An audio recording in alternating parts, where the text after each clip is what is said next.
আনন্দপুরের গোডাউনে অগ্নিকাণ্ডে পুড়ে ছাই হয়ে গেছে বহু মানুষ। কোনটাকে দেহাংশগুলো দেখে চেনার উপায়টুকুও নেই। মৃতদেহের অবস্থা দেখেই বোঝা যায় মৃত্যুর আগে কি অসহ্য যন্ত্রণা আর কষ্ট সহ্য করতে হয়েছে মানুষগুলোকে। সেই যন্ত্রণা হাড়ে হাড়ে টের পেয়েছেন তমলুকের বাসিন্দা সুশান্ত জানা, যিনি কপালচরের যৌতুকগৃহ গোডাউন থেকে প্রাণে বেঁচে ফিরেছেন।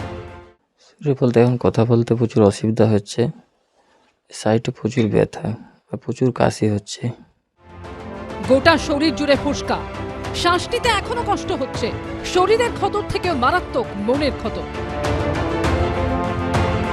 কপালচরে বেঁচে গেলেও এখনো তাড়া করছে আতঙ্ক।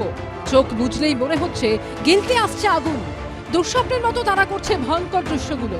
রবিবার গভীর রাতে কর্মীরা যখন ঘুমে অচেতন, তখনই আগুন লাগে নাজিরাবাদের নিউ পুষ্পাঞ্জলি নার্সারি প্রাইভেট লিমিটেডের গোডাউনে।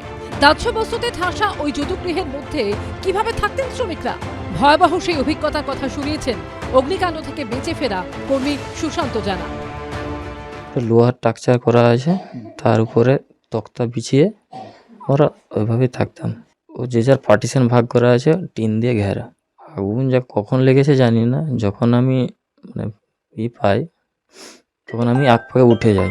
যখন ঘুমটা ভাঙলো, যখন ডাকলো ঘুম থেকে ভাঙছে যখন, তখন আর অন্ধকারে কিছু দেখতে পাইনি।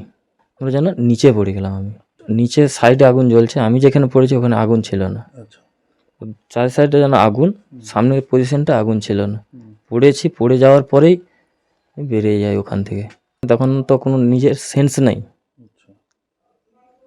বাইরে যখন বেরিয়েছে তখনও সেন্স নেই। অনেকটা পরেই আমি যখন প্রচুর যন্ত্রণা হচ্ছে, ছটফট করতেছি, তখন আমাদের ওখানে অফিসের গাড়ি আসে, সেই আমাকে ওখান থেকে নিয়ে পিজি চলে যায়।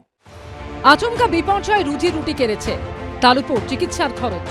পরিবারের একমাত্র রোজগারে সুশান্তর মাথায় আকাশ ভেঙে পড়েছে। সরকারের কাছে একটাই আবেদন, যেন চিকিৎসার জন্য কিছু সাহায্য করে। এখনো ভয়ে আছি, আতঙ্ক। এই যে আগুন থেকে বেরিয়েছি, কীভাবে যে বেঁচে বেরিয়েছি, এই যে আমার যে বন্ধু সব, তারাও বা এখন কোথায়? এই যে আতঙ্কটা, ঘুমোতে পারছি না। তো রাত্রে ঠিকমতো ঘুমই হচ্ছে না। যখনই ঘুম ভেঙে যাচ্ছে তখনই মনে হচ্ছে সেই দাউ দাউ করে যেন জ্বলছে। সুশান্ত জানাকে আজ যে যন্ত্রণার মধ্যে দিয়ে যেতে হচ্ছে, যে পরিবারগুলোকে স্বজন হারানোর কষ্ট সইতে হচ্ছে, তার জন্য দায়ী কারা?